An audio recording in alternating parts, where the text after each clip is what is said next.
बिस्मिल्लाहिर्रहमानिर्रहीम। दुआ व वज़ाइफ के हवाले से अली अलैहिस्सलाम के बतलाए हुए एक खूबसूरत वसीले का तज़किरा आज करना है। जनाब अमी अलैहिस्सलाम ने जैसा कि एक सेशन में अर्ज़ किया कि वजीफ़ा बतलाया कि अल्लाह से मांगना हो तो सलावात को ज़रिया बनाइए, और खुतबा 174 में जनाब अमी अलैहिस्सलाम ने कोई दर्जन से ज़्यादा औसाफ़ कुरान मजीद बयान किए हैं और फरमाते हैं कि अल्लाह की ज़ात तक पहुँचने के लिए और अपनी बीमारियों की शिफा के लिए अल्लाह के कलाम कुरान मजीद को वसीला बनाइए। इस पे गुफ्तगू होगी और ज़िमनन ये भी वाज़ेह हो जाएगा कि बाज़ अहबाब ये बातें छेड़ते हैं जो इनका कोई जवाब देने हम नहीं जा रहे, और वो ये कि अली अलैहिस्सलाम ने कहीं वसीला का जिक्र नहीं किया। तो अली अलैहिस्सलाम ने बहुत सारी जगहों पे वसीले का जिक्र किया है, और खुतबा 174 में जनाब अली अलैहिस्सलाम ने कुरान मजीद को वसीला करार दिया है। दुआओं के कबूलियत का और अल्लाह तक पहुँचने का वसीला है अल्लाह की किताब।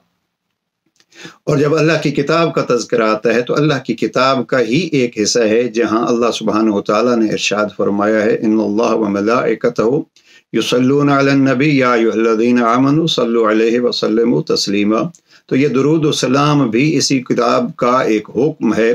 जब अगर हम कहते हैं कि दुरूद वसीला है तो वो भी गोया कुरान मजीद और ये वसीला कोई अलग अलग चीज़ नहीं है, बल्कि माह रमज़ान के अमाल की तरह अगर कितना ही खूबसूरत हो कि हम हाथ में बल्कि सर पे कुरान मजीद हो और ज़बान पे इन्नल्लाह व मलाइकतहु युसल्लूना अलन नबी के तामील हो, यानी ज़बान पे दरूद हो, सर पे कुरान हो।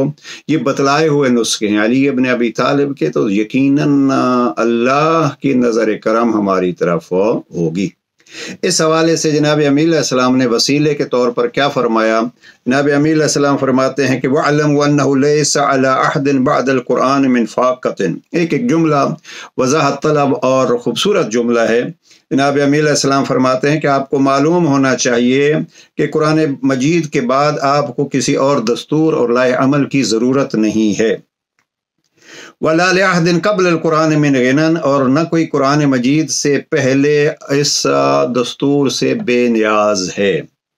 इससे अपनी बीमारियों की शिफा चाहो। अरबी की तरफ नहीं जाता मैं ज़्यादा, बस इतना फस्तशफूहु मिन अदवाइकुम, शिफा तलब करो अपनी बीमारियों की कुरान के ज़रिए से। अब जो कहे कि वसीले का तज़किरा नहीं किया है कोई, तो यहाँ शिफात का तज़किरा किया है और शिफात की निस्बत जनाब अमी अलैहिस्सलाम ने कुरान मजीद की तरफ दी है। और अपनी मुसीबतों पर इससे मदद मांगो। अरबी जुमला दोहरा दूँ, वस्तईनु बिही अला लअवाइकुम, अपनी बीमारियों के लिए मदद तलब करो। किससे? कुरान मजीद से मदद तलब करो। तो अब ये जब हम अगर खुदे अली माल कुरान का तज़किरा करते हैं तो बहुत सारे अफराद को ये अच्छा नहीं लगता कि अली की मदद कैसे तलब होती है, जैसे कुरान मजीद की मदद अली फरमा रहे हैं तलब होती है। इसी अंदाज से बहरहाल हमारा मौजू शिफा के लिए कुरान मजीद एक वसीला है। फिर इमाम फरमाते हैं इसमें कुफ्र, निफाक और हलाकत और गुमराही जैसी बड़ी बड़ी मर्ज़ों की शिफा पाई जाती है। फिर अगला, और ये इसके लिए आपको ज़हमत दी है और मुतवज्जे करना चाहता हूँ, वो है इसके वसीला से अल्लाह से मांगो। इसके वसीला से अल्लाह से मांगो। फस्अलुल्लाह बिही, अल्लाह से मांगो कुरान मजीद के ज़रिए से। व तवज्जहू इलैहि बिहुब्बिही, और अल्लाह की दोस्ती को, कुरान मजीद की दोस्ती को लेकर अल्लाह का रुख करो और अल्लाह से मांगो। कुरान मजीद को लोगों से मांगने का ज़रिया न बनाओ। तो यहाँ फस्तशफू हो और फस्अलुल्लाह बिही के ज़रिए से जनाब अमी अलैहिस्सलाम ने वाज़ेह फरमाया हमारे पास बेहतरीन वसीला अल्लाह की किताब है। लिहाजा दुआ है परवरदिगार हमारे इस वसीले के साथ हमारे ताल्लुक़ को मजबूत करार दे। अजीज़ान, कभी फुर्सत मिले तो कुरान मजीद को सामने रख लिया कीजिए, और कुरान मजीद की तिलावत के वक्त मसलन यही लफ्ज़ इस्तेमाल किया है जनाब अमी अलैहिस्सलाम ने کہ اگر کسی نے قرآن مجید کی طرف توجہ کی ہے تو لا لیس علی عہد بعد القرآن من فاقۃ، کسی اور کی پھر ضرورت نہیں ہوگی۔ تو یہی قرآن مجید نے بھی کہا ہے۔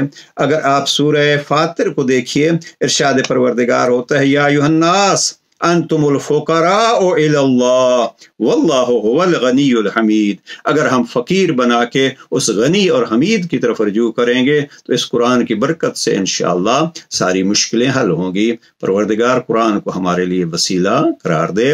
والسلام علیکم ورحمۃ اللہ۔